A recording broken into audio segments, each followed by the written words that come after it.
Hi guys! So finally, I'll be doing my video today on empanada. So I'll be doing two videos for the dough and then for the filling. So there are other kinds of filling, pero for our first episode, it will be the tuna empanada. So I hope you like it. For the equipments, you will be needing your measuring cups and spoons, ladle for frying later on, your kitchen tongs. If you don't have the mixer, you will be needing 2 forks for cutting the dough. And then, a silicone mat if you have. If you don't have, that's okay. You can use your granite, marble, or wood tabletop. Or you can use wax paper if you have. Your rolling pin, big and small if you have, but it's okay if you only have the big one. Wood is preferable, but if you have the plastic one, that's okay too. So now for the ingredients. For the ingredients, you will be needing 3 cups of flour. So this is how you measure the flour. You have to level off. So that's 3 cups of flour. The ones you get from the grocery, that's 400 grams. So we only need 350 grams. That's 3 cups of flour. So yung 50 grams na sobra po, yun yung gagamitin natin to dust the surface when we need the dough. Okay? Next ingredient is the sugar. This is 2.5 tablespoons of sugar, white sugar. This is half teaspoon salt. Okay. When I developed this recipe a few weeks ago, I do not have baking powder. So if you have baking powder, that will be half teaspoon of baking powder. But since at that time I don't have, I used baking soda. This is baking soda. If you are going to use the baking soda, this is half teaspoon baking soda. If you use baking soda, you will be needing an acid. So my acid is half teaspoon vinegar. That's for the baking soda. This is optional. It's either you use the baking powder or you use the baking soda with the vinegar. With the baking powder, you don't need to use vinegar or any acid at all. Okay? So 1 piece of egg. That's whole egg. Okay. So for the batter, we will only be needing 1/4. That's 1/4 cup of butter.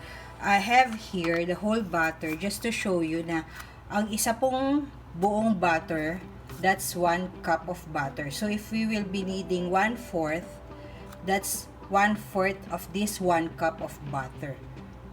So we're going to cut it. So this is 1/2. Basic math po. 1/2. So we will be needing 1/4. Ito lang po yung kailangan natin. Isang part lang po nitong whole butter nito.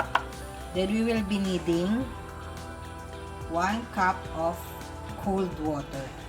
So before you do your mise en place is everything is in its place. Before you prepare all your ingredients, dapat po kompleto and already portioned out. Yung half cup of water nyo po, ilagay nyo na po kagad sa inyong freezer para cold na cold talaga siya. I don't need it iced, pero I need it cold. That's all po for the ingredients, so we'll do the mixing right now. Let's start mixing. In your mixing bowl, we'll add the flour.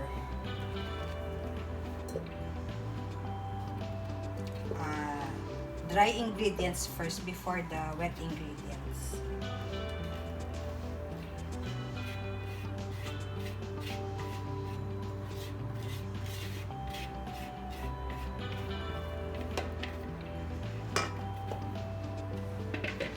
Then your sugar, 2.5 tablespoons. You can adjust your sugar depende po sa gusto nyong lasa.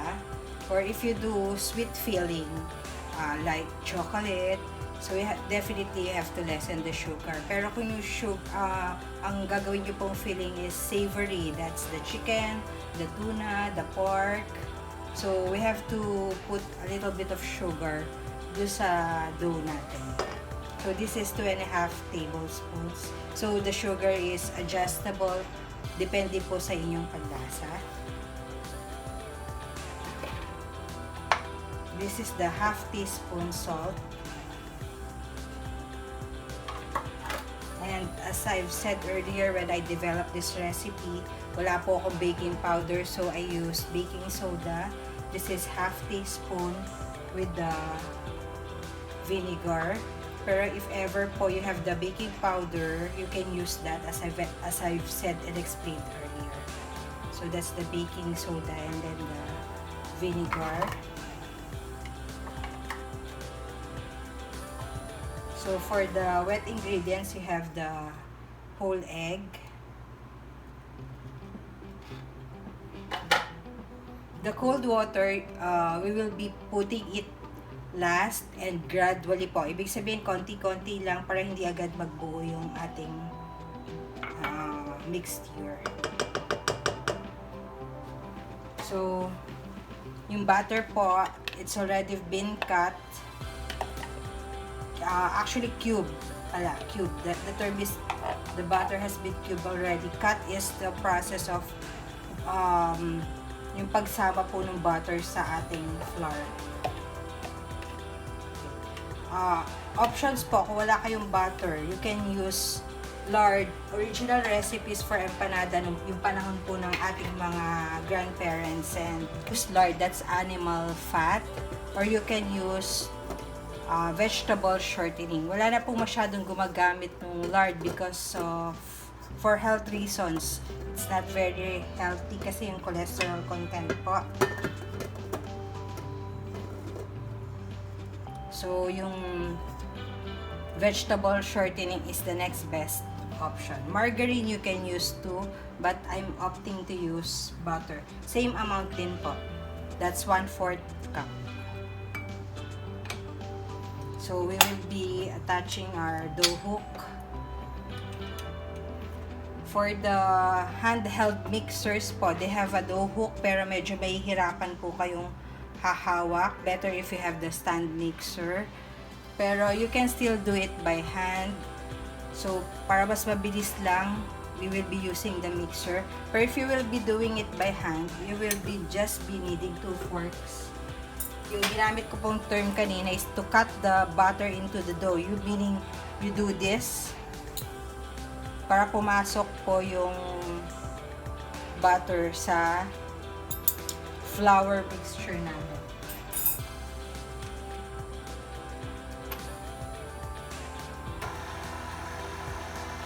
Lang po natin siya until it forms into a ball.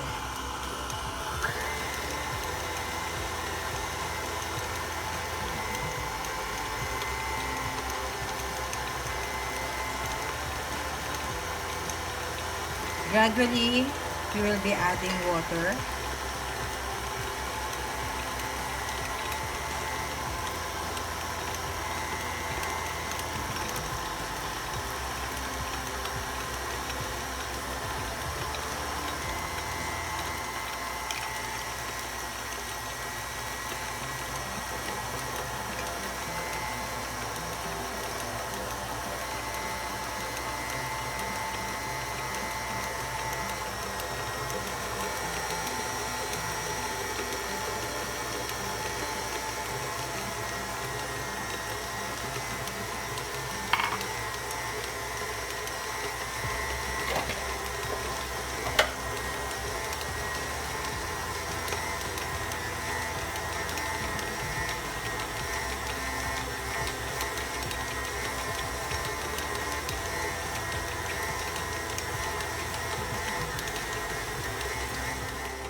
So, as you can see po, nagko-combine na po yung ating mga ingredients. Sumasama na din po siya sa dough hook. So, that's the time you can take it out and knead it. Mamasahin po natin by hand. So, ayan po siya. Please don't overwork your dough kasi magiging rubbery po siya. So, may hirapan tayong i-form siya kapag i-shape na po natin siya into empanada. So, better po na doon sa mixer natin, basta nagbuo na siya, you can take it out, okay? You can take it out into your surface, work surface. So, yung sabi ko po kanina, yung sobra ninyong flour, we will be using it to dust the surface. Ganyan po yung pag-dust. Ang pag-dust po sa surface, not into your dough. Okay? So, before you need it, dapat meron po kayong bowl kasi we will be setting this aside. Lalagay po natin sa refrigerator. Then, we will do our filling na. So, we will rest this in the refrigerator for 30 minutes. So, you prepare your bowl and cling wrap to cover it para hindi po magda-dry. So, we really need the cling wrap. So, yung pag-knead po natin, okay, this is how you knead. Ang ginagamit po natin, itong part po ng ating palm. This is the heel of your palm. So, papasok po, ipupush nyo lang po.